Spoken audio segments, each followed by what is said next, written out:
Peace and blessings, people. Welcome back to the channel once again. If this is your first time to the channel, make sure you hit the subscribe and notification button. That way, in the future, when great content like this comes out, you'll get notifications. So let's get into it. Today, why won't your food digest? Okay. And this is a really important question. The reason why it's so important is because we've all struggled through that period where we ate something that caused us to be bloated, gassy, feel like the food was just sitting in the stomach and wouldn't go down into the digestive tract. And so we're going to dive into 5 reasons why that could be the case for you today. And the reason why it's also so very important is because of this. Anything you eat, the whole sole purpose of food is for you to extract out nutrients. Okay? And if you cannot digest the food, if you cannot break the food down, you cannot extract out the nutrients. So food must be able to be digested so it can be absorbed and then it can be eliminated, okay? Because if you cannot digest it, you cannot absorb it, which means you cannot utilize the nutrients, which means that the food is gonna sit in the gut, rot, and ferment. And as it's sitting in your gut, rotting and ferment, it's creating that belly, okay? And it's also rotting and fermenting and causing the good bacteria to be less and the bad bacteria to be more. Okay, so the bad bacteria essentially subdues the good bacteria. And when the bad bacteria wins that battle, you're definitely gonna have all kinds of gut issues. So it all starts at the mouth with the food you choose, but after that, it starts with, can this food be broken down and digested? And so this is why this is so important today. So we're gonna jump into the 5 reasons. So reason number one, most likely why your food isn't able to digest is because you have low stomach acid. And yes, I said it, low stomach acid, not high stomach acid, but you don't have enough stomach acid. And essentially, most of the time, this comes from eating far too many carbs, okay? Eating far too many unhealthy foods. So your stomach acid becomes less and less and less. You have to remember, the gastric juices in your stomach, AKA stomach acid, is comprised of mostly hydrochloric acid and digestive enzymes, okay, to make up that gastric juice, okay? And on a daily basis, we produce somewhere around 3 to 4 liters of gastric juice or stomach acid every day, okay? And the sole purpose of that stomach acid is to receive that food and break it down to a mush that we call chyme, okay? And that chyme is what we see if you were to so happen to vomit and you see it come up into that mush. That's the way it's supposed to look. But sometimes we don't have enough stomach acid, and as a result, it doesn't properly break down the food. So the food sits in the stomach for hours upon hours, okay? Instead of leaving the stomach and going into the small intestine, okay? Where it's supposed to be broken down even further and absorbed into the body, okay? And so stomach acid is a major key, okay? And the reason why it's such a major key is because, again, the stomach acid there is literally to break down the food. And it's also there to actually, the enzymes, in particular, the digestive enzymes, are there to split up the proteins. Here's what you really need to understand about digestion. It doesn't matter what food you eat. It only matters the food you can break down, because the food you can break down is what you're going to absorb, okay? Now, of course, like, the quality of the food is very important, but again, if you can eat a high quality meal and you eat that high quality meal, let's say you got a salad with some chickpeas in it, some tomatoes, some cucumber, spread a little bit of quinoa in there. So now you got your proteins, you got your green leafy vegetables, etc. And that's a very healthy meal with a nice little tahini dressing, okay, one of my favorite meals. And you put that in your body and it gets into your stomach and it won't break down because you don't have enough stomach acid. You don't have the digestive enzymes to break it down. The unfortunate consequence is that no matter how healthy that meal is, if you can't break it down, the unfortunate consequence is that you're not going to be nourished. And that's the whole point of eating, is to provide fuel to the body, okay?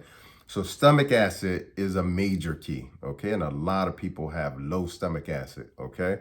And in another video, I explained to you how low stomach acid is actually the cause of acid reflux as well, too, because most people think it's an issue with having too much acid, okay? But that's a whole nother video. All right, so the number two reason why your food will not digest is because you're improperly combining your foods. Okay, so in my book, Vegetation Over Medication, which is here. Okay, so in my book, Vegetation Over Medication, I break this down where I talk about, the importance of digestive rest. And I have a whole chapter dedicated to that. And in the book, what I detail is the importance of not only giving our system our digestive system some rest in terms of fasting, intermittent fasting, but also making sure we properly combine our foods so that the food transits through our digestive system quicker, okay? And which means that it's less work. And so one of the reasons why our digestive system is overworking is because we're putting certain food combinations together that really don't go together, okay? And what I mean by that is you have to understand our digestive system, our body is essentially like a chemistry set, okay? And this chemistry set is playing between an acid-base balance, okay? Now, we just talked about it in the stomach. Inside of the stomach is acidic. There's hydrochloric acid inside of there, okay? And then the other parts of the body is going to be primarily alkaline, okay? And so it's important for us to know and understand if the stomach is primarily acidic and you're eating foods in combinations that don't necessarily allow that pH balance to work its magic when it comes to breaking those foods down, meaning the stomach is acidic and you put something too alkaline in it, and that will actually increase the pH, and now it can't break down the food. Okay, so certain combinations of foods will actually cause your food to transit even longer. And so I'm going to give you a few rules that I detail in the book, but even more in depth, I go into depth in my course, Vegetation 101. So one of those food principles, and one of the most important food principles, is to eat fruit alone on an empty stomach. Eat fruit alone on an empty stomach, okay? This is why, for me, fruit is the first thing I eat in the day, because I want to eat fruit alone on an empty stomach, okay? You don't want to eat fruit with something on the stomach because, again, fruit is the most easily digestible food, okay, of all foods. And so fruit can take 5 to 10 minutes to transit through the stomach on an empty stomach. But if you add in other proteins, other carbohydrates in your stomach, and also in combination with the fruit, now it can take up to several hours. And now that fruit is sitting in acid, rotting and fermenting, because it's in the stomach for a longer period. Okay, so eat fruit alone. The other thing is, don't combine proteins with starches. Okay, and this is a major one that we make, especially in the standard American diet or Western diet, is because we're commonly putting proteins with starches. Now, as you guys know, I'm plant-based vegan. I don't eat any animal products. But one of the common sort of, meals that people have is bread and meat, okay? And so bread or steak and potatoes, okay? That is a horrible, absolutely horrible way to combine your food, even though it's a very common way to combine your food. So that's another food principle that we break. And then also not understanding the importance of eating melons, even like the fruit melon, watermelon, cantaloupe, honeydew, those type of fruits, they should always be eaten alone, not even with other fruits. Okay, so there's a few of those food principles. I can't go into all of them because we will be on here maybe like an hour and a half. But there's food principles or food combining principles that we break the law of every time. And when we break these biological laws, we have to pay for it. Okay, so that's so important. So improperly combining your food is number 2. Number 3, drinking too much, okay, with your meals, okay? And I'm not just talking about alcohol. I'm talking about anything in general, even water. Because what you're doing is, when you drink water, you're diluting your stomach acid. Because the pH of water, if you drink the right kind of water, is typically, especially if you don't drink tap water. So if you're drinking water that is natural spring water, it's going to be naturally alkaline, okay? And alkaline is going to push up the pH of the acid in the stomach because it's alkaline, okay? So it's going to increase the pH instead of the pH being low. All right, when the pH is higher, now this acid can't do its job because now it's neutralized the pH in the stomach. Okay, so this is why you should not drink a lot when it comes to, eating your meals. You should actually drink before the meal. Okay, that's why you'll notice this is the one thing we do get right is that when you go into a restaurant, the first thing they serve you is something to drink. Okay, so you should be hydrating your body before you start eating. The reason why that's so important is because if you properly hydrate, you most likely won't overeat. That's the first and most important thing. But if you so happen to drink a very sugary beverage or you drink an alcoholic beverage, these things will actually increase your appetite.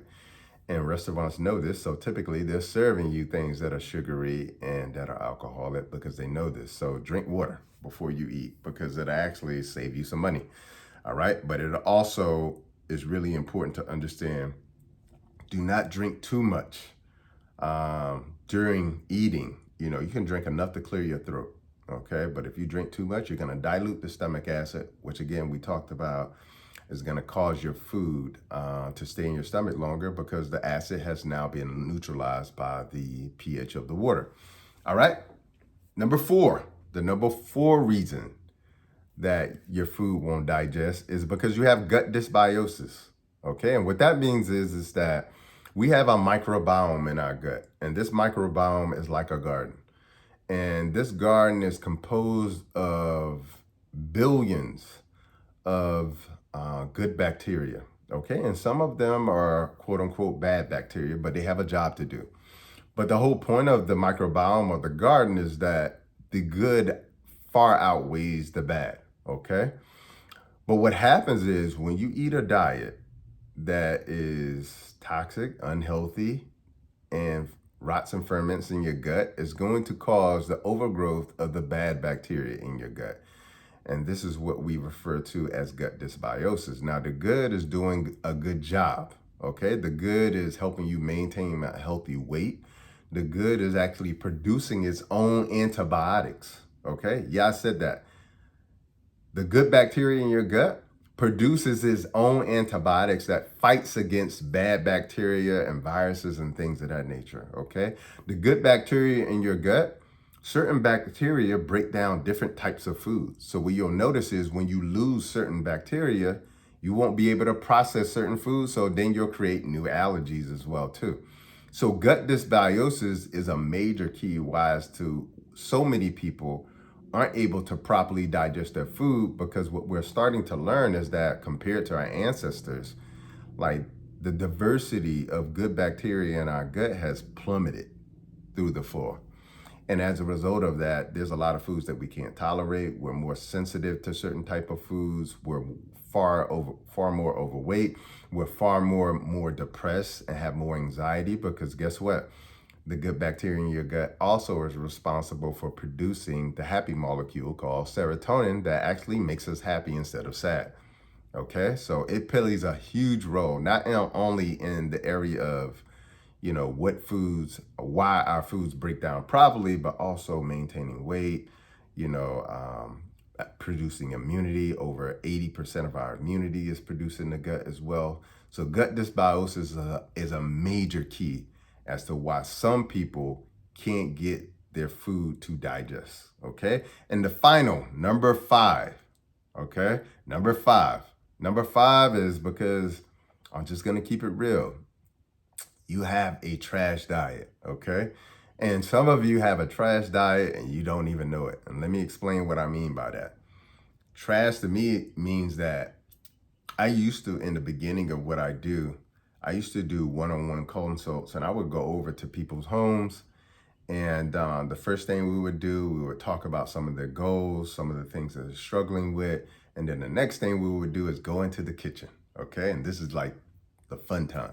So we go into the kitchen, we start in the refrigerator, we go to the pantry, and I'm just explaining to them what the food is, like what's in the food, how to read the labels, how long the food has been in the refrigerator. Some of the food is leftover. Some of the food is wrapped up in aluminum foil in the freezer. And I'm explaining to them how unhealthy all of these processed foods, what percentage of their foods in the pantry and the refrigerator is processed. And processed means that all of the nutrients, all of the fiber has been ripped out of it. And then they put man-made things back into it to enhance it or enrich it. So the reason why it's been enriched because it was poor. And the reason why it was poor was because it was processed. Okay, so when you eat things in a box, bag, can, jar, etc., things that are on a shelf that have an expiration date, this is not real food according to how we should be eating, okay? And our bodies will not recognize it the same way it will recognize an avocado or kale or quinoa, etc., okay? And so most of us have a trash diet, and what I mean by trash is process, okay? And process means that the food, again, has had most of the nutrients, the things that are healthy, ripped out of it, and man-made things have been put into it. Vitamins, minerals, and even fiber in some cases. And your body will not recognize this. This is why I always say real recognizes real when it comes to food, okay? That's hugely important. But when you eat a processed diet, the body doesn't recognize it. And because the body doesn't recognize it, it means that it can't really understand how to digest it, because it doesn't have the proper things that are required for the body to digest it. The body requires the food to have fiber.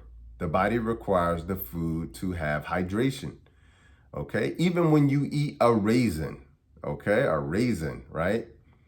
Which used to be a grape, all right? When you eat a raisin, the difference between eating a grape and a raisin is when you eat a grape, the body knows exactly what to do with it. It already has its digestive enzymes, it has hydration, it even has a bit of fiber in it and some resveratrol and so much more. But when you eat a raisin, the body has to rehydrate that raisin to make it a grape again, okay? So it's even eating a raisin will take away from the body, okay? So just imagine now you're eating something that most of the ingredients aren't real at all, okay?